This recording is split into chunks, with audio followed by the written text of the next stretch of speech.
Last time we got all the PokeStar Studios out of the way, so let's go back to Burbank City, where it's now raining, which is a shame, because we are about to fight.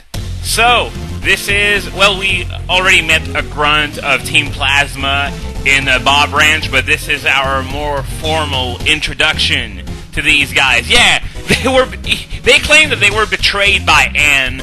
Maybe they should take a long, hard look at who betrayed who exactly. But yes, they have risen from the ashes, and they have another nefarious plan in motion. And basically, Hugh's pointing out what just about the entire first game was based on, namely that Team Plasma uses Pokemon Liberation as a front to take over Unova. So, we're going to be fighting these three. Sadly, it's not in a triple battle. What was I thinking there? Triple battle. Instead, it's just 3 one-on-one battles. So let's see what Roxy and Hugh have to say. But yeah, clearly Hugh has run into trouble with them at some point, because he talks about how he'll never forgive them for something. As I said before, setting up an obnoxious plot point in as obnoxious a manner as humanly possible. So, this is our first Team Plasma battle of this LP, and the music that's playing right now is rather divisive, to say the least. I personally don't like it nearly as much as the one in the first game, and I know a lot of people agree with me on that. And yeah, sure, use Detect. It's all Patrat is really good for anyway. Annoying you when you fight them in-game, because they've got so many annoying moves, like, for example, Hypnosis, Detect, and stuff like that. I think I understand what they were going with that, but when you use it, suddenly it's totally unusable, which is sad. But apparently Hugh and Roxy managed to win their respective battles as well, and now they're just gonna run for it. But yeah, of course we're not gonna let them go that easily. And okay, what's maybe not, because you had me and Hugh to cover for you if you lost. But whatever, I don't know how that works, and let's just not talk about it anymore, okay?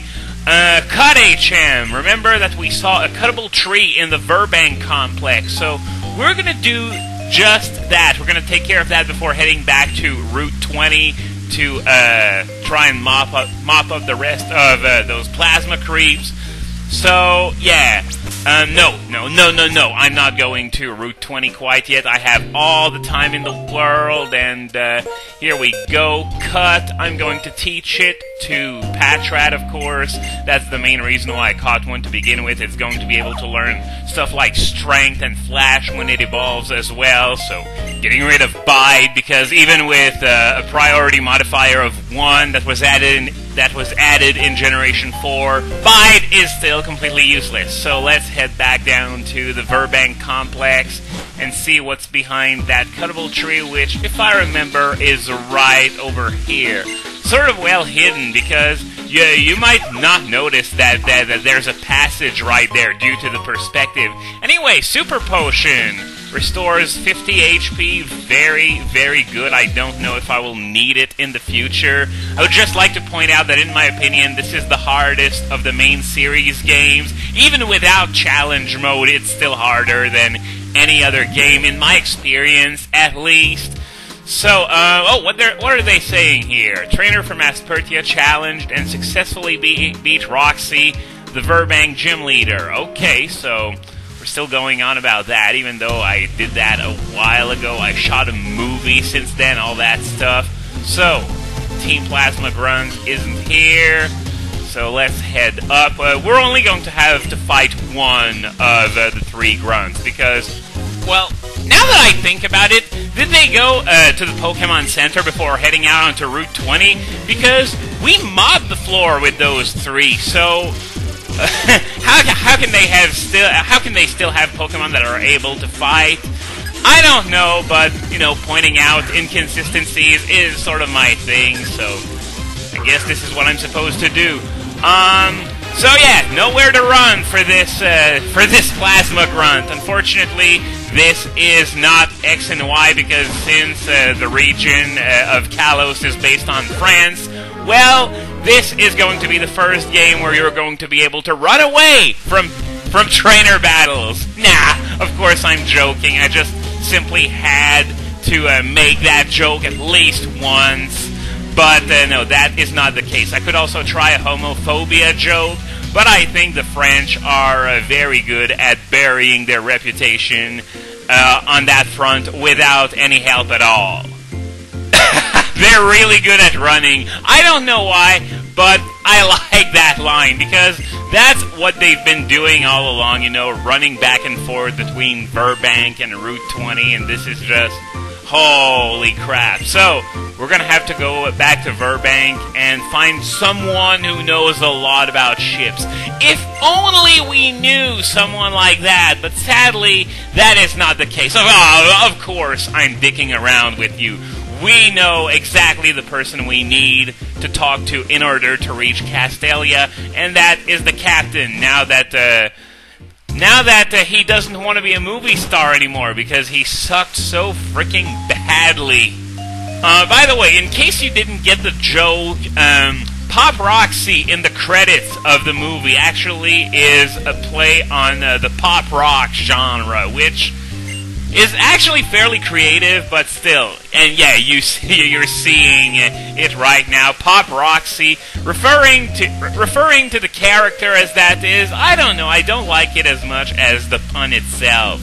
But, oh come on, Roxy, you saw that turd as well as I did. He sucks! He shouldn't be allowed near Pokestar Studios, ever! And since the city is right next to it, just him standing here is a crime.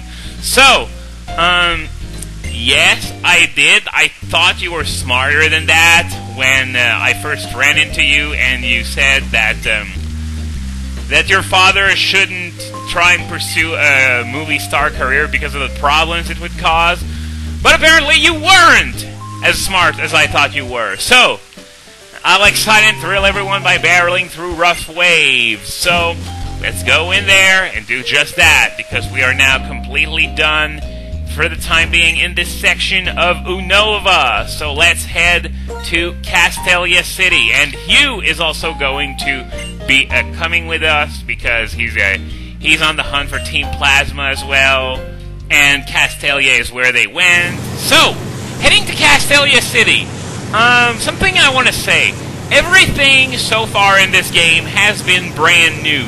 But as we start revisiting areas that were in the first game, you'll find that this next stretch of the LP, all the way until we beat Skyla, I'd say, is almost more of a deluxe version than an actual sequel. I mean, there is a lot of NPC dialogue that was not changed at all. So you're going to see what I mean, because we are going to explore Castelia City once again, and there are many, many, many things that did not change at all. So it sort of blurs the line between sequel and deluxe version in a way, even though plot-wise it's a full-fledged sequel, as I just registered Hugh in the I was about to say Pokenav, then Pokegear, but yeah, the X-Transceiver. So yeah, he can sail you back to Burbank City anytime, and that boat over there to the right is Team Plasma's frigate.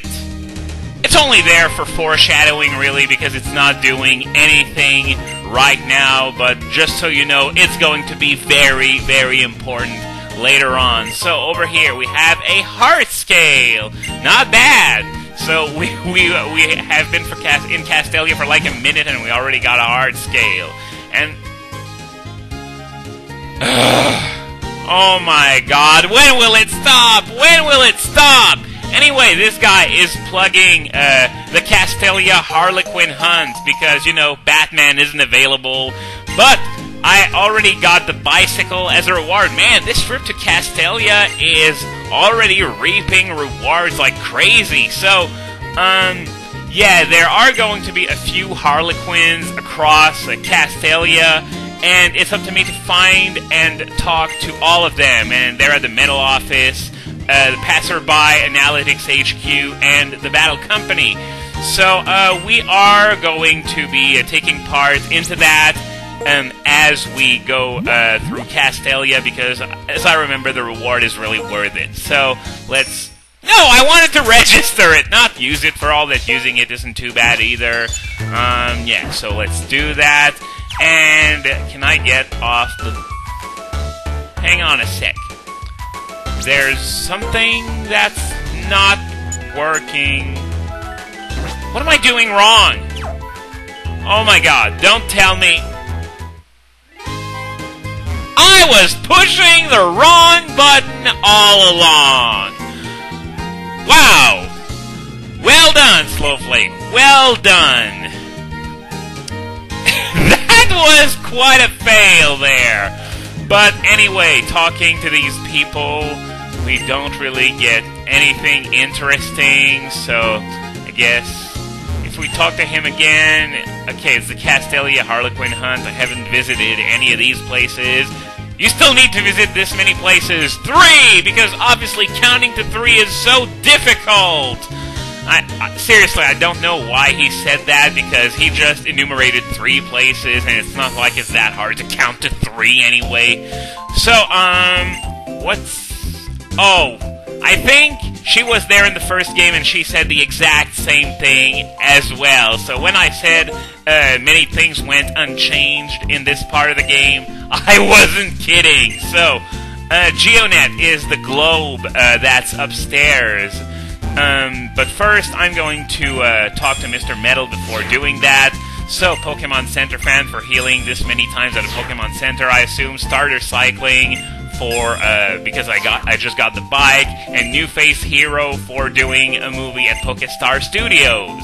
At least I think that's what they are. It would make sense that that's what they are, but I'm not 100% sure. I don't remember all the names of the medals. I would really like, when you get a medal, to at least get somewhat of an explanation as to what you just did to get that medal. No, it's not. No, it is most definitely not. Let's try, yes. Well, that was entirely pointless. But anyway... let's see what we can buy here. I think it's the same thing as last time. If we go down here, we got nest balls now that I think we didn't have last time. Sorry about that. So, let's talk to this guy here. Fennel has moved to Castelia City. This is important because Striaton is not available until the post-game. And it would basically deny you access to the global link until the post-game if she stayed over there. So that's why they moved her over to Castelia. So, well, yeah, the way this thing works is that you register a location. Like, for example, I'm from Canada, Quebec. So... yeah, the idea is that whenever you interact with someone, then you get to register their own location. For example, if I were to trade with someone from British Columbia, whenever I take a look at that globe, I would see British Columbia marked with a dot. Also note that even though the dot was pointing at Montreal, I'm not from Montreal. It's just the default location for anyone who registers as being from Quebec. The Royal Unova is now accessible in the main game, though there are 2 different rosters for the Royal Unova. One for the main game, where everything's like level 15, 17 and stuff, and the post-game, which is, I think, exactly the same as in the first game. But it's still only available on the evenings, and besides, I don't want to do anything that has to do with battling for the time being, because I'm very close to getting my first team members, so I'm going to wait until that's done to start battling in Castelia. This includes also stuff like the Battle Company, for example, and this asswipe here is blocking my path to the sewers, which is a shame because... the first 2 team members I want to catch are right past the sewers, so I can't go and take care of that right now, which is really annoying for a reason that I will explain a bit later on. So, that's going to be it for today. So next time, we're going to explore more of Castelia City. I'm warning you, though, it might take a while.